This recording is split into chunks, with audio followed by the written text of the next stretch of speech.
Madam Congress కానీ విపక్షాలు కానీ మహిళా బిల్లును వ్యతిరేకించారు. అంటే మహిళలు అంటే వాళ్ళకు కేవలం ఓటు బ్యాంక్ లాగానే చూస్తున్నారా? కాంగ్రెస్ పార్టీ గత 70 సంవత్సరాలుగా కూడా మహిళలు అంటే కేవలం సోనియా గాంధీ, ప్రియాంక గాంధీ వాళ్ళ కుటుంబం తప్ప వేరే మహిళలు ఎవరు కనిపిస్తలేరు. మన రేవంత్ రెడ్డి గారు అడ్డగోలుగా హామీలు ఇచ్చి 3 సంవత్సరాలు అవుతుంది. మహిళల కోసము స్కూటీలు ఇస్తా అన్నారు, 6 గ్యారంటీలు అన్నారు, మహిళలకు పెన్షన్ లేదు, ఇంతవరకు మహిళలకు ఒక్క పని కూడా చేసింది లేదు. ఈ విధంగా ఎప్పుడైనా సరే కాంగ్రెస్ మొదటి నుంచి కూడా మహిళా విరోధి కాంగ్రెస్ పార్టీ. అంటే కాంగ్రెస్ గవర్నమెంట్ ఏమనుకుంటుందంటే ఒక సోనియా గాంధీ, ప్రియాంక గాంధీ ఉన్నంత మాత్రాన మహిళలకు కూడా ముందంజ ఉంది, మహిళలు ముందున్నారని అనుకుంటున్నారు. కానీ అది కరెక్ట్ కాదు. ఎన్నో సంవత్సరాల నుంచి కూడా ఈ మహిళా బిల్లు కోసం కొట్లాడుతూనే ఉన్నారు. ఈ రోజు మోదీ గారు మహిళ మీద నమ్మకంతో, మహిళ ఒక శక్తిలా దేశాన్ని ముందుకు నడిపిస్తుంది అనే ఒక నమ్మకంతో మహిళా బిల్లు ప్రవేశపెట్టాలని ఆకాంక్షిస్తే అందరూ అంటే ఎన్ని వేల కోట్లకు ఎంతమంది అమ్ముడు పోయి వాళ్ళకు వత్తాసు పట్టుకుంటా మన ఈ బిల్లుకు సహకరించకపోవడం మరీ అన్యాయము. ఎప్పుడైనా మహిళను అంటే వంటింటి కుందేలాగానే చూడాలి, అంటే వంటింటికే పరిమితం కావాలి అని అనుకుంటుండేమో. అంటే రేవంత్ రెడ్డి కూడా బాగా అపోజ్ చేసిండని విన్నాము. అంటే ఈ మహిళా శక్తి అంతా తెలంగాణలో మహిళా శక్తి చూడడం లేదా, దీన్ని చూస్తూనే ఉన్నారు. తగిన శాస్త్రికి చెప్తారు, బుద్ధి చెప్తారు. తర్వాత నిన్ను మహిళని ఇంట్లో పెట్టాలని ఎట్లా అనుకుంటావు, నిన్ను కూడా ఇంట్లో పెడతారు. లలిత కూడా కొత్త పార్టీ పెట్టబోతుంది. ఆమె కూడా కొంచెం మహిళా బిల్లు కూడా వ్యతిరేకంగా కూడా మాట్లాడింది. అంటే ఒక మహిళ అయ్యుండి కొత్త పార్టీ పెడుతున్న సందర్భంలో కూడా మహిళా బిల్లు అపోజ్ చేయడం ఎంతవరకు నిజమనుకో? తను కవిత గురించి చెప్పాలంటే ఇంట గెలవాక రచకెక్కినట్టుంది. ఫస్ట్ ఇంట్లో గెలవాలి కదండి, ఇంటి నుంచి బయటకు వచ్చింది తండ్రిని అన్నను కాదని. ఇంకా ఆ మహిళ కొత్తగా పార్టీ పెట్టడం ఏంది, అందరూ చూసి ఆమెలో చేరడం ఏంది. ఆమె కూడా మహిళా బిల్లుకి సహకారం చేయాలి తప్ప మహిళలకు విరోధిగా మాట్లాడడం తగు పద్ధతి కాదు. తను ఏం పార్టీ పెట్టి పెద్దగా ఎలగబెట్టింది ఏం లేదు. తను ఏదైనా ఆస్తులు ఏం సంపాదించిందో అవి కాపాడుకోవడానికి ఏదో కొత్త పార్టీ అని వల్ల కొత్త నాటకాలు ఇవన్నీ కలిసి అంతా కలిసే నాటకాలు ఆడుతూ తండ్రి కూతుళ్ళు కలిసి నాటకాలు ఆడుతుందని అందరికీ సమాచారం అండి. భారతదేశంలో ఉన్న మహిళా మనులందరూ ఒక్కసారి మీరు గుర్తించండి, మన మహిళా అభివృద్ధిని ఎవరైనా అడ్డుకుంటున్నారంటే అది ఖచ్చితంగా కాంగ్రెస్ అనేది. ఇప్పుడు దేశం మొత్తంలో ఉన్న ప్రతి మహిళకు తెలియాల్సిన అవసరం ఉన్నది. ఎన్ని సంవత్సరాలు ఈ మహిళా రిజర్వేషన్ మీరు ఆపుతారు? మేము మహిళలకు అన్ని రంగాలలో ముందు ఉంటున్నాము, ప్రతి రంగంలో మహిళ ముందు ఉంటుంది. మహిళా శక్తి అనేది ఎంతో పెరిగింది. అలాంటి మహిళలకు మీరు చట్టసభల్లో అవకాశం ఇవ్వడానికి మీకు వచ్చిన ఇబ్బంది ఏందో మాకు ఇప్పటికీ అర్థం కావట్లేదు.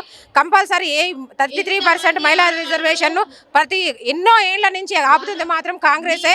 ఈసారి మాత్రం ఆపితే భారతదేశంలో ఉన్న ప్రజలందరూ ఏకతాటి మీదకి వచ్చి కులాలకు, మతాలకు, రాజకీయాలకు అతీతంగా మిమ్మల్ని ఈ దేశం నుంచి తరిపే రోజు వస్తుంది. మీరు అంటే భారతదేశంలో మహిళలకు మీరు ఇచ్చే విలువ ఏంటి? మహిళలు చట్టసభలోకి రాకూడదా? ఎన్నో పనులలో మేము ఎంతో తెలివితేటలతో ఎన్నో రంగాలలో ముందున్న మేము మహిళలము ఈరోజు ముందుకు రాకుండా చేస్తున్నందుకు మీకు వచ్చే లాభం ఏంది? అంటే మీ సీట్లు తగ్గుతాయనా? మహిళలు సీట్లు చట్టసభలలోకి వస్తే మీ కిరీటాలు పడిపోతాయనా? మీ పెత్తనాలు ఇదైపోతాయనా? దేశాన్ని బాగు చేసే తెలివి మహిళలకు లేదా? రాష్ట్రాలను అభివృద్ధి పదం తీసుకునే తెలివి మహిళలకు లేదా?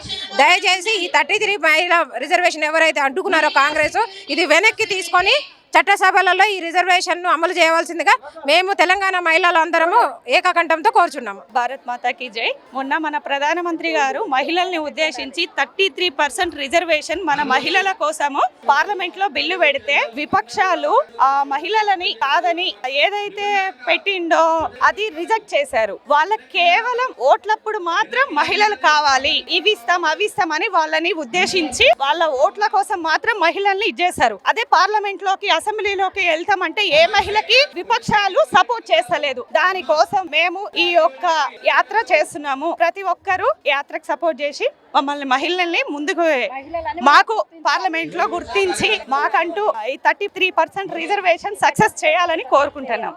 మన రాష్ట్రంలో సీఎం రేవంత్ రెడ్డి మహిళలకు అన్ని స్కీమ్లు పెట్టాడు. మాయాలక్ష్మి అన్నాడు, కళ్యాణ లక్ష్మి అన్నాడు, అవన్నీ ఇచ్చే. కానీ ఇప్పుడు రిజర్వేషన్లు వచ్చేసరికి మాత్రం మీకు వ్యతిరేకంగా పనిచేస్తున్నాడు, వ్యతిరేకంగా చేస్తున్నాడు. ఆయనకు కేవలం వాళ్ళ కొడుకు కోట్లు కావాలి, డబ్బులు కావాలి, ఓట్లు కావాలి. తర్వాత మేము ఎవరు అవసరం లేదు ఆయనకు. ప్రియాంక గాంధీ, సోనియా గాంధీ వాళ్ళే ఆడవాళ్ళు, మేమంతా లేడీస్ కాదు. ఆయన ఓట్ల మటుకు లేడీస్ వేయాలా, మా గ్రూపుల వాళ్ళు వేయాలా, అందులో మహిళలందరూ వేయాలా మేమే. అందుకనే మేము ఈ రోజు 33% మాకు మహిళా పోరాటం కావాలని ఖచ్చితంగా మేము పోరాడుతున్నాం. మాకు కావాలి కావాలి కావాలి, ఖచ్చితంగా పోరాడతాం. ఇది అయిపోయేదాకా మేము మహిళలందరం పోరాడతాం. చెప్పండి, మీకు అన్ని స్కీమ్లు వస్తున్నాయి, రేవంత్ రెడ్డి ప్రవేశపెట్టింది కాబట్టి ఇంతవరకు ఏ స్కీమ్ రాలేదు. అందు గురించే ప్రత్యేకించి ఈ ఆగ్రహ యాత్ర పోరాటం కోసం వచ్చాము. ఖచ్చితంగా సక్సెస్ఫుల్ చేస్తాము. ఈ పోరాటం ఖచ్చితంగా గెలవాలని పోరాడుతున్నాం. మీకు కళ్యాణ లక్ష్మి ఇస్తా అన్నాడు, షాదీ ముబారక్ అవన్నీ ఇస్తా అన్నాడు. ఏది లేదు ఇంతవరకు. మహిళలకి స్కూటీలు అన్నారు, 18 సంవత్సరాల అమ్మాయిలకి స్కూటీలు అన్నారు, ఏ స్కూటీలు ఇవ్వలేదు ఇంతవరకు. ప్రతి ఒక్కరు ఏది చెప్పింది కూడా ఇంతవరకు ఏ ఒక్క ఆయన చెప్పిన ఏ విషయాలు కూడా కంప్లీట్ చేయలేదు ఇంతవరకు. ఫ్రీ బస్ ఇచ్చిగా మీరు హ్యాపీగా ఉన్నారని వేరే టీసీలో ఫ్రీ బస్ ఒక్కటి ఉన్నంత మాత్రాన ఏమైపోతుంది? ఫ్రీ బస్ అవి లేకుండా పింఛన్లు 4,000 అన్నారు, మహిళలకి 2,500 అన్నారు, ఇంతవరకు మళ్ళీ కళ్యాణ లక్ష్మి అన్నాడు, పెన్షన్లు అన్నాడు. పెన్షన్ ఏది ఇంతవరకు ఏది ఇచ్చింది లేదు. అవన్నీ కూడా కావాలని కోరుకుంటున్నాం. 2,000 ఇస్తా అన్నాడు. ఓటు వేసినాం ఆయనకే, చెప్తున్నా ఆయనకే ఓటు వేసిన. 4,000 ఇస్తా అంటే మా ఆశ. మా ఆయన చనిపోయి 6 సంవత్సరాలు అవుతుంది. పింఛన్ అచ్చు లేదు, ఏమి లేదు. ఎంతగానో పని చేసుకొని బతుకుతాం చెప్పు. బస్సు ఫ్రీ ఉండగానే అయిపోతుందా? మరి ఎట్లా బతుకుతాం మేము? గెలిచేదాకా ఒక మాట మాట్లాడండి, గెలిచినాక ఇంకో మాట మాట్లాడుతాండు. అయినావా? మా సొంటలు ఎట్లా బతుకుతాం చెప్పు? కొడుకులు లేరు, ఏం లేరు. ఎవరి మీద ఆధారపడి బతుకుతాం చెప్పు? ఫ్రీ బస్ ఉంటే మేము బస్సులో ఊకపోతామా? ఫ్రీ బస్సులో ఫ్రీ బస్ ఎక్కుతామా?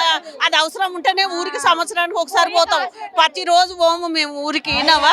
రిజర్వేషన్లు ఉంటే మాకు ఆడవాళ్ళకి ఉద్యోగాలు వస్తాయి. ఏ దానికైనా ఆడవాళ్ళు ముందుకెళ్ళగలుగుతారు. ఖచ్చితంగా 33% వస్తే కనుక ఆడవాళ్ళు ప్రతిదానికి ముందుకెళ్ళి ప్రతి ఒక్క విషయంలో కూడా ముందుకెళ్ళి 50% వచ్చేలాగా సాధిద్దామనేసి మేము కోరుకుంటున్నాం. గెలవంగానే ఇట్లా పింఛన్లు వస్తాయన్నాడు. గెలిచి ఎన్ని సంవత్సరాలు అవుతుంది? 3 సంవత్సరాలు అవుతుందా? పింఛన్ లేదు, పాడు లేదు. అదే కేసీఆర్ ఉంటే ఎప్పుడో వస్తుండే. అవును, వస్తుండే. బీజేపీ రావాలని కోరుకుంటున్నాం. బీజేపీ రావాలి. ఇంతవరకు టీఆర్ఎస్ వచ్చింది, ఇంతవరకు కాంగ్రెస్ వచ్చింది, ఇప్పుడు బీజేపీ రావాలని కోరుకుంటున్నాం మేము. ఖచ్చితంగా బీజేపీ వస్తేనే బాగుంటుందండి. మహిళలకు లేడీస్కు మంచిగా స్వతంత్రం వస్తుంది. మేము రోడ్డు మీద తిరగగలుగుతున్నాం కూడా మంచిగా.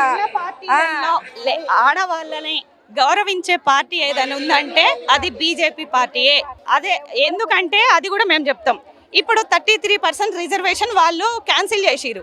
అదే మహిళల మీద వాళ్ళకి అంత ప్రేమ అభిమానాలు ఉన్నట్టయితే వాళ్ళు ఒప్పుకోవాలి కదా దీనికోసము. వాళ్ళకి ఎలాంటిది లేదు. వాళ్ళకి కేవలం ఓట్ల కోసం మాత్రమే మహిళల్ని వాడుకుంటారు, ఇంతే. ఆ 33% సక్సెస్ అయ్యేదాకా మేము పోరాడతాం. 33% రిజర్వేషన్లు వస్తే మహిళలకు ఉపాధిలో కూడా అవకాశాలు ఉంటాయని చెప్తున్నారు. అట్లాగే రాజకీయంగా కూడా ఇటు గ్రామ పంచాయతీ నుంచి కూడా ఎంపీ స్థాయి వరకు, పార్లమెంట్ స్థాయి వరకు మహిళలు కూడా అభివృద్ధి చెందే అవకాశం ఉంటుందని చెప్తున్నారు. అట్లాగే ఉద్యమాలు చేసినా సరే మాకు రావాల్సిన 33% రిజర్వేషన్లు కూడా మేము సాధించుకుంటామని చెప్పేసి అయితే మహిళలు అయితే కృతనిశ్చయంగా ఉన్నారు. ఎవరైతే బిల్లుకి అపోజ్ చేశారో 33% బిల్లు, మహిళా రిజర్వేషన్ బిల్లుకి ఎవరైతే అపోజ్ చేశారో వాళ్ళందరికీ కూడా భవిష్యత్తులో బుద్ధి చెప్తామని చెప్పేసి కూడా మహిళలు హెచ్చరిస్తున్నారు. కెమెరామెన్ కిరణ్తో కిరణ్ కుమార్, పల్లవి టీవీ, హైదరాబాద్.